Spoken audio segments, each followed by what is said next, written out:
په اسلام باندې د خپل سره تیریو چې د مال خبره راشي په شاکینو او په حجونو تبلیغونو ډېر مایل یو خو چې خپله برخه غواړي خبر کړي کردار په باره کې څه شعرونه شریکو چې حساس زړه ویښ ضمیر اعلی کردار او وفا ملي دی اصل دولتونه د بنګلو نه علاوه او ما ډېر غریبان ولیدل حیران دوده په خوله شو دا ټول ورسره نه وي د روپو نه علاوه او چېرته نور د خوب د لاسه قتل نه شو خو بس خویان دې د غیرت په نوم قتلېږي او په جاهله پسمانده معاشره کې اوبه ځي په کمزوري ځای باندې او په اسلام باندې د خپله سره تیریو چې د مال خبره راشي په شاکینو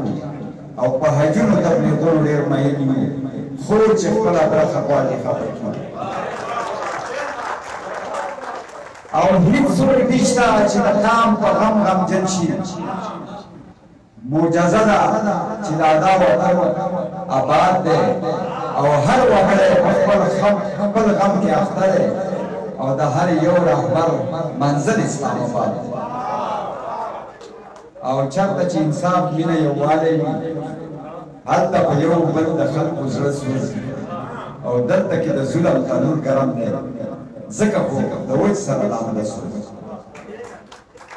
او دا کیدی شي چې راپاڅي رب دې بچ کړي که د لوړ او دنګ کمره راګزار شي او دوباره د ودرېدو امکان دې نشته چې د خلکو د نظر راګزار شي او د جاپان په نن نوم او نه نشانو د جاپان په نن نوم او نه نشانو که قامونه په بمونو ورکېدلی او زیار اخلاص د پرمختګ لپاره شرط دی خیانتګر قامونه نشي جوړولی او بل دغه دی چې که لوی ډاکټر شي یا مفتي شي نو څه که انجینیر یا ساینسدان جوړ شي او د علم زور بریالی ومنم د هر څه مخکې چې انسان جوړ شي او بله ده چې نصیحت پرېږده د ځان اصلاح دې وکړه نصیحت پرېږده د ځان اصلاح دې وکړه او چې ته سم شي یو ناسم به پکې کم شي او هر یو تن چې د خپل کور مخه جارو کړي دې کې شک نشته چې پاک به ټوله لم شي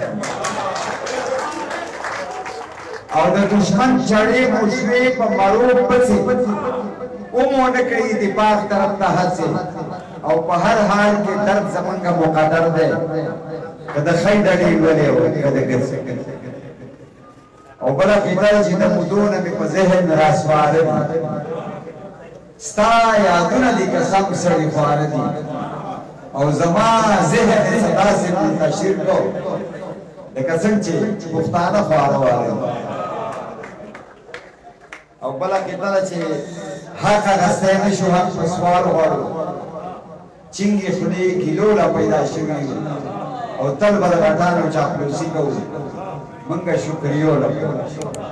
زما خیال دی بس دی ما خو زه ډېر څه یم خو بام وایي بیا دوباره به خوښ نه کوي دوباره بیا راځم ډېره مننه ډېره مننه قسم به وشوي خو دا مذهب یې چېرته وه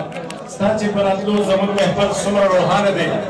ځان قربانوي خو مېلمنو ته د زړه خوښ دي قمره دا رواج د بونیرو ډېر د پخوانه دی د ټولو مېلمنو ډېره زیاته مننه د ناستو د سامیانو ډېره زیاته مننه او الله تعالی دې کړي چې دا پروګرامونه همدغه شان جاري ساري زه د باهي کلي د خلکو د ځوانانو ډېره زیاته شکریا ادا کوم او په خصوصي توګه د اقرار بونیري د کورنۍ د هغوی د خاندان ډېر زیات مشهور یم چې هغوی دلته د امن په نوم باندې دا پروګرام جوړ کړو ډېره زیاته مهرباني اقرار بونیري صاحب ډېره مننه کوم چې دومره ښکلی بنډارې را جوړ کړو دا ډېر ګران کاري او من ته پکې هم دعوت راکړو موږ پکې د سوات نه راغلو نور ملګري هم راغلو د نورو علاقو خلک راغلو دا ډېر ګران کاري نو دله زه داد ورکوم او ډاډ ورکوم او دا هغه سړی دی چې د اماراتو په ځمکه دی هم د ادب او د پښتو خدمت کوي زه چې کله دوبۍ ته تللی وم ټول ناول نه ما سره اقرار رابطه کړې وه او بیا به یې راته روزانه ټلیفونونه کول او زه به یې هر بنډار ته ځان سره بوم ډېر لرې لرې پورې ګرځولی ما ډېر نر سړی دی ډېر پښتون سړی دی په خپله خاوره مین دی په خپله ادب مین دی د پښتو سره یې مینه ده نو زه دله ډاډ ورکوم او د ده سره چې کم ټیم و ملګرو خبرې مه کوئ چې زه څه خبرې هغو له هم ډاډ ورکوم بیا زه د دې بایي کلي او د خوا و شاو علاقو نه راغلو دا په بنډار کې ناست دي د ټول نه زیات د اورېدونکو له ډاډ ورکوم چې زما د وختي نه خیال دی چې دا چې څنګه دا پروګرام شروع شوی دی تر اوسه پورې دوی د خپل ذهنونو نه خوځېدلي نه دي دا ډېر ګران کار دی دا د دوی د ادب سره مینه ده د خپلې پښتو سره یې مینه ده او بیا د هغه نه پس دغه شاعران کوم چې کلامونه پیش کړو دا مقامي شاعران نه دیو ټولو مزاحمتي شاعري من په خپله ټول قام چې یو بیزیاني قام من د ډېر زیات خراب نظام سره مخ یو هغه زمانه تلې ده چې موږ په زلفو او په شونډو او په سترګو شاعري کوو اوس موږ مزاحمتي شاعري کوو او په دې قام کې هم دومره شعور راغلی دی چې دوی هم دغه مزاحمت کوي او د خپل قام او ولس لپاره په خلکو کې بیداري پیدا کوي دا ډېر ګران کار دی او د ټول نه زیات داد بیا زه ځان له ورکوم چې د ټولو نه اول رالم او د ټولو نه وروستی ماته مقام اعلان کړم په داسې وخت کې زه تاسو سره خبرې کوم چې تاسو ټول ستړي شوي خو بیا هم زه ستاسو هغه حوصلې ته حیران یم چې بیا هم ناست ما اورئ کردار